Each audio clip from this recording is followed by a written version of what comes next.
Alright, picture this.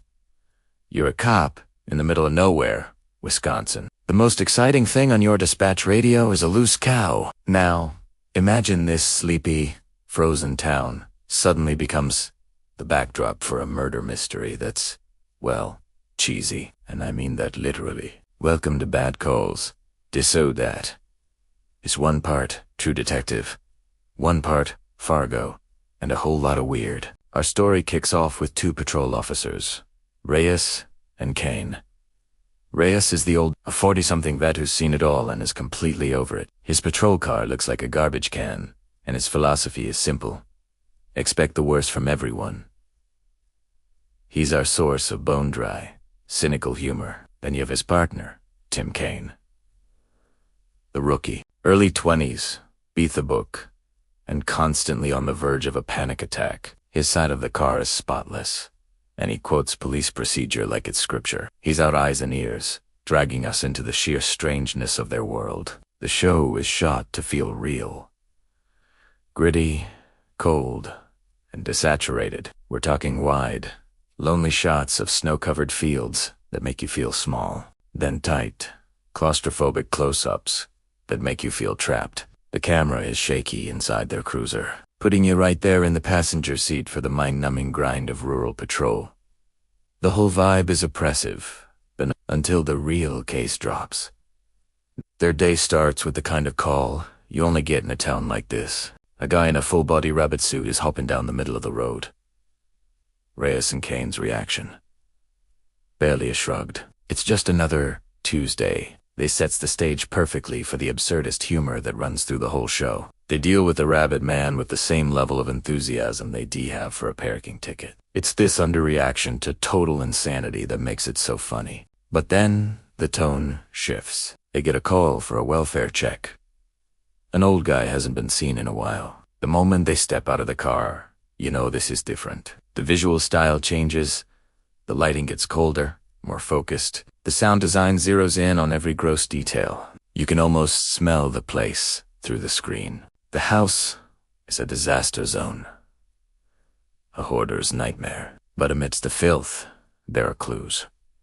Bizarre, specific clues. 7 identical cans of cheesy popcorn lined up in a perfect row. A specific brand of ranch dressing placed just so. It's a scene of chaos, but with a disturbing, almost artistic, order to it. And this is where Officer Kane starts to lose it, gagging and trying to sanitize everything he touches, while Reyes, the cynical veteran, just wades through the filth, completely unfazed. He's seen worse, or so he thinks. They find the body, and it's grim.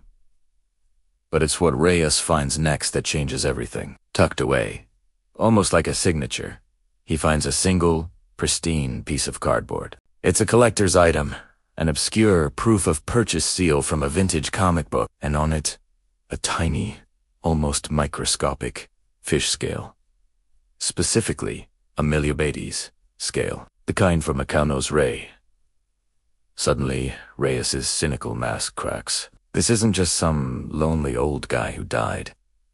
This was staged. This was a message. For the first time, he's hooked. The dark comedy takes a backseat, and the true crime engine starts revving. Back at the depressing, fluorescent-lit sheriff's office, Kane goes into overdrive. He dives into the archives, his nervous energy now a manic obsession. He pulls up old, forgotten case files, a series of seemingly unrelated, bizarre deaths from years ago, all across the county, and each one has the same markers. A weird food item, a piece of vintage comic book memorabilia, and that same strange signature. He calls it the cheese code. He lays it all out. For Raisa, pattern, a timeline. A serial killer who's been operating right under their noses for decades, treating murder like a twisted art project. Kane is frantic, but Reyes is terrifyingly calm. He's not just listening. He's processing. The old, tired cop is gone, replaced by a hunter. Just as the weight of this discovery settles in, the radio crackles again. Another absurd call to break the tension. A farmer is threatening to end it all by jumping into a silo of grain. Id est.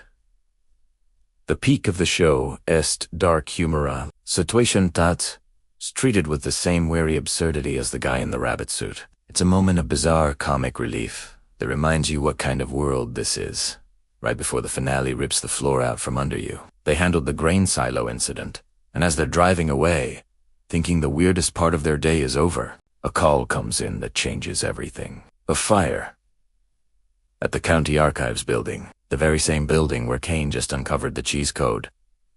The music cuts, the pacing slams into high gear. They race towards the flames, and the episode ends with Reyes, his voice stripped of all humor and exhaustion, barking orders into the radio. It's no longer a joke. The killer, this artist, knows they're onto him, and he's started to erase the evidence. The question isn't just who is the killer anymore. It's what are they going to do now that the killer knows they know? And that's where we leave you, desperate for the next episode. This is Bad Calls. It's a show that will make you laugh at the absolute absurdity of it all, and then terrify you with the darkness lurking just beneath the surface. It's about the monsters that hide in plain sight, and the two very different cops who are the only ones who see them. If you love gritty mysteries with a heavy dose of character and a unique, cynical sense of humor, you're not going to want to miss this. Make sure to subscribe to see how this cheesy, terrifying mystery unfolds. Thanks for watching.